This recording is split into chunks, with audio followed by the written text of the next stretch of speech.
बच्चों, good morning to all of you. आज हम लोग बात करेंगे the importance of biodiversity in an ecosystem. ये अलग अलग इकोसिस्टम है, यहाँ पे जो बायोडाइवर्सिटी है इनका क्या इम्पोर्टेंस है, बायोडाइवर्सिटी का इम्पोर्टेंस हमारे अर्थ प्लैनेट पे क्या है, किस तरह से जो है ये बायोडाइवर्सिटी हमारे जो है डेलिकेट इकोलॉजिकल बैलेंस को मेंटेन किए हुए है और क्यों इनको कंजर्व करना जरूरी है, इस पे आज हम लोग बात करेंगे।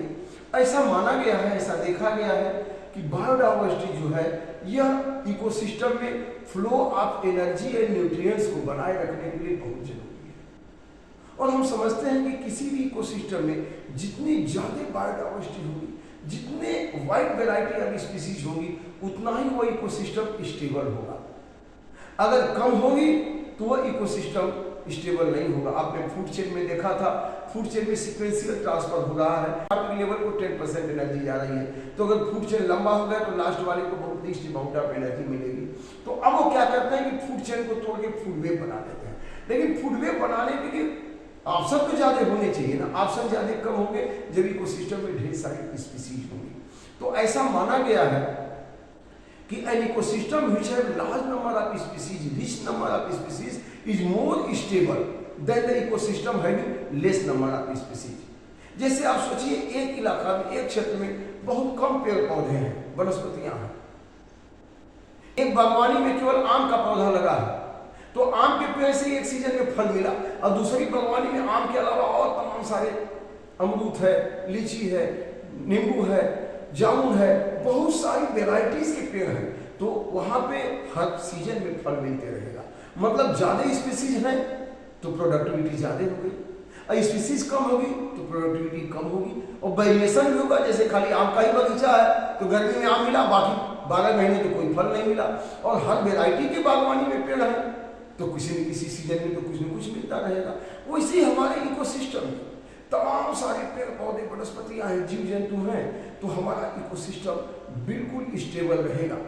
कहने का मतलब यह है कि the ecosystem which have rich number of biodiversity, rich number of species will be more stable than the ecosystem having less number of species. अगर कम स्पीसीज है तो कम स्टेबल रहेगा। जैसे एक एरिया में केवल एक ही तरह की फसल है तो उसमें किसी तरह का रोग आएगा, किसी तरह की समस्या आएगी, वो खत्म हो जाएगा, फ्लक्चुएट। लेकिन कई तरह की वेराइटीज हैं तो कोई ना कोई तो बचा रहेगा, प्रोडक्टिविटी बढ़ती रहेगी। तो बायोमास प्रोडक्शन कहाँ ज़्यादा होगा? जहाँ स्पीसीज ज़्यादा है, प्लांट और एनिमल की स्पीसीज जिस इकोसिस्टम में ज़्यादा होगी वहाँ पे बायोमास प्रोडक्टिविटी हर ट्रॉपिक लेवल पे ज़्यादा होगी। तो इकोसिस्टम विच है rich, ecosystem having large number of species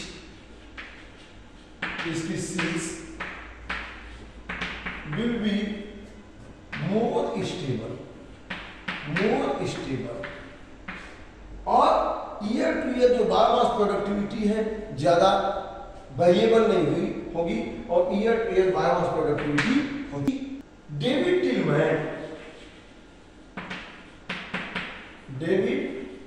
Tilman has conducted long-term outdoor experiment, and he observed that a plot which have large number of species, rich number of species, a plot which have rich number of species,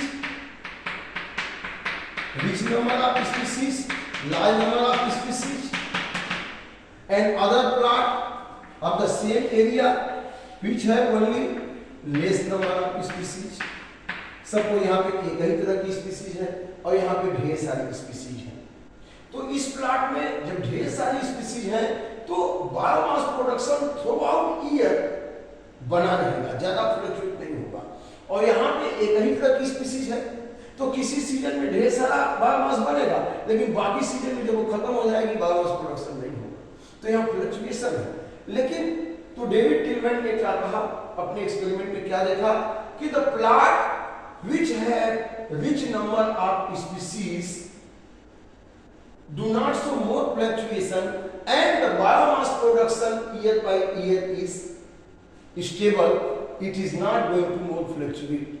But the plant which has less number of species, there is the fluctuation in the biomass production year to year. Throughout year यहाँ production बना रहेगा, कोई न कोई इसमें से species बनी रहेगी। अगर तमाम सारी हैं तो ज़्यादा ऑप्शन है बायोमास प्रोडक्शन का, और यह इकोसिस्टम या कम्युनिटी स्टेबल रहेगा। सो इकोसिस्टम विच है more species, more biodiversity will be more stable than the ecosystem which है लेस बायोडाइवर्सिटी और लेस नंबर ऑफ। इसमें वनस्पतियाँ हैं, ये तमाम सारी वनस्पतियाँ हैं। तो ये क्या करेंगे, ये वाटर मिनरल को लेंगे, वाटर मिनरल लेकर के ये क्या करेंगे, ये जो है अपना ग्रो करेंगे, सनलाइट लेकर के फूड बनाएंगे, भोजन बनाएंगे, CO2 लेंगे और हमारे लिए क्या देंगे, ऑक्सीजन देंगे। तो ये बायोडाइवर्सिटी, ये फॉरेस्ट है, प्लांट है, ये वाटर मिनरल को लेकर के CO2 को लेकर के लाइट भोजन बनाते हैं, ऑक्सीजन देते हैं, और इनके द्वारा बनाए हुए भोजन को इसी इकोसिस्टम के अदर एनिमल जो है वो भी लेंगे। तो मेरे कहने का मतलब है, एक तो ये जो है ऑक्सीजन दे रहे हैं, एटमॉस्फेयर को प्यूरिफाई कर रहे हैं, दूसरे सॉइल इरोजन को रोक रहे हैं, टेम्परेचर को मेंटेन कर रहे हैं, ये ट्रांसपिरेशन होता है, पानी भाप में बदलता है, फिर क्लाउड बदलता है, वर्षा भी कर रहे हैं। तो हमारी फॉरेस्ट है, ये जो है हमारे इकोसिस्टम में डिलिकेट इकोलॉजिकल बैलेंस को मेंटेन कर रहे हैं, और तमाम सारे प्लांट एनिमल हैं जो एक दूसरे के ऊपर इंटरडिपेंडेंट हैं। और अब कुछ लोग ये मानते हैं कि अगर एक दो पौधे, एक दो वनस्पतियाँ, एक दो स्पीसीज खत्म हो गई तो इससे क्या फर्क पड़ेगा? फर्क पड़ेगा, जो डिलिकेट इकोलॉजिकल बैलेंस है वो धीरे धीरे डिस्टर्ब हो जाएगा।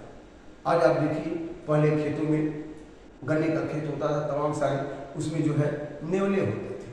अब नेवले किसको खाते थे? चूहों को खाते थे, सर को खाते थे। तो चूहों की संख्या कंट्रोल रहती थी तो फसल हमारी नुकसान नहीं होती थी। अब कुछ एक वर्षों में नेवले को उसके स्किन के लिए, उसके हेयर स्किन के लिए लोगों ने खत्म कर दिया। अब नेवले खत्म हो गए तो चूहे की संख्या बढ़ गई और क्रॉप को डैमेज कर रहे हैं। तो कहीं ना कहीं अब आप देखिए, तमाम पेस्टिसाइड, वीडिसाइड यूज कर रहे हैं, उसकी वजह से जो हमारे यूजफुल इंसेक्ट पॉलिनेट करते हैं और पॉलिनेशन करेंगे, पॉलिनेशन के बाद फर्टिलाइजेशन में सीड बनेंगे, फ्रूट बनेंगे, और स्प्रे करने से ये खत्म हो जाएंगे। तो फिर क्या होगा? क्रॉप का प्रोडक्शन नहीं होगा। तो ये जो वेराइटीज हैं, जो स्पीसीज हैं, कहीं ना कहीं इकोसिस्टम को बनाए रखने में, ये जो बर्ड्स हैं सीड को खाते हैं, फ्रूट को खाते हैं, जाके कहीं बीट करेंगी और वहाँ पर वो सीड उगेगा, फिर उनका डिस्पर्सन होगा, वेजिटेशन बना रहेगा। तो इन स्पीसीज का कहीं ना कहीं हमारे इकोसिस्टम में इंपॉर्टेंस है। अब इसको समझने के लिए हम एक हाइपोथेसिस की बात करते हैं, जिसको राइबेट-पोपल हाइपोथेसिस कहते हैं। राइबेट-पोपल हाइपोथेसिस क्या कहता है, जरा देख। राइबेट-पोपल hypothesis. This hypothesis was given by Paul Ehrlich. Paul Ehrlich stated that our Earth planet is like an aeroplane. We are like a passenger in the aeroplane, but the rivets through which the part of aeroplane is tightened are like a species. जैसे कि aeroplane है, उसमें तमाम सारे part है, उसके wing है, उसके इंजन है, तमाम सारे सीट है, बिल्कुल है, तमाम सारे पार्ट हैं, वो किसी न किसी राइवेट से टाइट किए गए। और जब सारे राइवेट हैं अपनी अपनी जगह पे, वो टाइट है, सारे पार्ट एक में जुटे हैं, तो प्लेन बड़ी आसानी से फ्लाई करता है और लोगों को एक जगह से दूसरी जगह पहुंचा देता है। अगर आप ऐसा देखें कि ये जो एरोप्लेन है, aeroplane like a ecosystem, ecosystem means हमारा इकोसिस्टम है ऑन द अर्थ प्लैनेट, हमारे अर्थ प्लैनेट पे यह इकोसिस्टम है, यह हमारा अर्थ प्लैनेट है। और यहाँ पर जो राइवेट है यह इसमें उपस्थित स्पीसीज है। और ह्यूमन बीइंग क्या है? ह्यूमन बीइंग ये भी तो है स्पीसीज, लेकिन ह्यूमन बीइंग चूंकि ज्यादा इंटेलिजेंट है, नेचर ने ह्यूमन बीइंग को सबसे लास्ट में बनाया। पहले सबसे पहले तो सिंपल ऑर्गेनिज्म को बनाया, फिर सिंपल प्लांट को बनाया, फिर सिंपल एनिमल को बनाया, इसके बाद सबसे लास्ट में ह्यूमन बीइंग डेवलप हुआ थ्रू ऑर्गेनिक इवोल्यूशन। और उनको ज्ञान ज़्यादा मिला, ब्रेन ज़्यादा मिला, नेचर को समझ आ गया कि ह्यूमन बीइंग सबसे टैलेंटेड है और हम जितनी भी प्रजातियाँ दिए हैं, जितने पेड़ पौधे वनस्पतियाँ दिए हैं इकोलॉजिकल बैलेंस के लिए, ये इसको मेंटेन करेगा, इसको बचा के रखेगा। लेकिन human being he in ecosystem को, इन बायोडायवर्सिटी को समाप्त करने का सबसे बड़ा कारण बना है। बहुत सारे लोग डिफॉरेस्टेशन में, कटिंग ऑफ ट्रीज में, पोचिंग ऑफ एनिमल, ये सब में लगे हुए हैं ज़्यादा से ज़्यादा पैसा कमाने के लिए, जिसकी वजह से सुख सुविधा के लिए, जिसकी वजह से बायोडायवर्सिटी का नाश हो रहा है। तो इम्पोर्टेंस क्या है जरा देखें, क्यों बचाना चाहिए बायोडायवर्सिटी को जरा देखें। तो ecosystem on the earth planet is like aeroplane, उस इकोसिस्टम में माने अर्थ प्लैनेट पे अगर ये स्पीसीज हैं, प्लांट एनिमल हैं, तो वो राइवेट है। और राइवेट जिस तरह से टाइटन किया हुआ है सारे एरोप्लेन के पार्ट को, तभी पैसेंजर एरोप्लेन में आराम से जर्नी कर रहा है। अगर उसमें बैठे पैसेंजर में से कुछ लोग ग्रीडी हो जाए, अब सोचे कि ये जो एरोप्लेन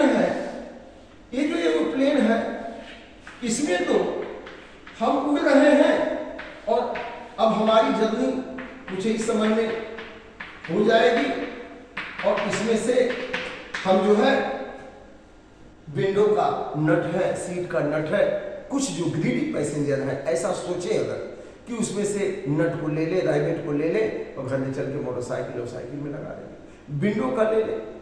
लेकिन ऐसे ही विंडो का, सीट का निकालते निकालते ग्रीडी पैसेंजर अब धीरे धीरे एक एक करके नट खोलते जा रहे हैं।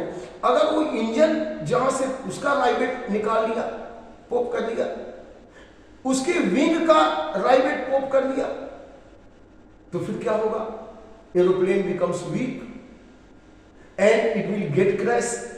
Then all the passenger who are traveling in the aeroplane will get crash। इसका मतलब है हमारा अर्थ प्लैनेट में जितने जीव जंतु वनस्पतियां हैं, ये बिल्कुल राइवेट के, एरोप्लेन के राइवेट की तरह है।